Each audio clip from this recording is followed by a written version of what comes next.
देश के अंदर पार्लियामेंट बदमाशी करे, कोई प्रधानमंत्री, राष्ट्रपति, गवर्नर बदमाशी करे, कोई सीएम बदमाशी करे, उसको कंट्रोल करने के लिए दिन रात का चौकीदार है सुप्रीम कोर्ट। सुप्रीम कोर्ट का काम है कि ये देखना दिन रात कि ये लोग क्या बातें कर रहे हैं, क्या ये संविधान के अनुरूप है या नहीं है, पार्लियामेंट सही काम कर रही है कि नहीं, प्राइम मिनिस्टर की भाषा में हिंदू मुसलमान तो नहीं।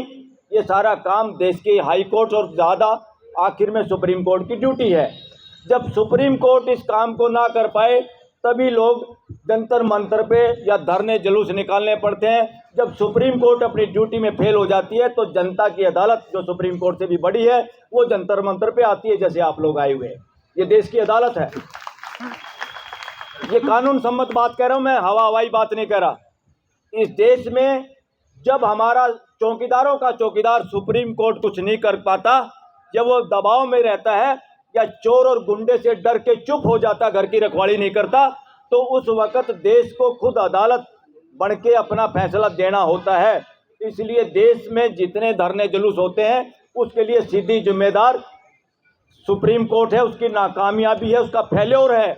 इसलिए ऐसे सभी जजों को, हाई कोर्ट में हो चाहे सुप्रीम कोर्ट में, वो देश का पीछा छोड़ें जिसमें ये काबिलियत नहीं, ये साहस नहीं कि देश को संविधान के अनुरूप चला पाएं और हम इनकी गर्दन पकड़ पाएं, चाहे वो प्राइम मिनिस्टर हो, चाहे पार्लियामेंट हो, चाहे स्पीकर हो, चाहे सभापति हो, चाहे सीएम हो, चाहे गवर्नर हो।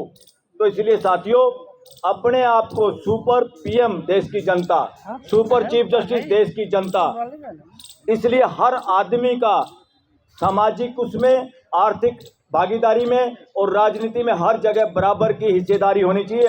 हर नागरिक की, न केवल जाति की, न केवल धर्म की, रिलीजन की, हर नागरिक की लगातार भागीदारी इन 3 कामों में होनी चाहिए। आर्थिक नीतियों में, आर्थिक काम में। देश में बेरोजगारी नहीं है, लोगों को काम करने भी नहीं दिया जा रहा, उनको मौके नहीं दिए जा रहे। इस तरह से संविधान को फेल अगर कोई करने वाला है, क्योंकि मैं लॉ स्टूडेंट हूँ, मैं कहता हूँ संविधान को अगर सबसे ज़्यादा कोई फेल करता है देश के अंदर, देश को जब सड़कों पे आना पड़ता है, इसके लिए जिम्मेदार देश की सुप्रीम कोर्ट है। Thank you very much.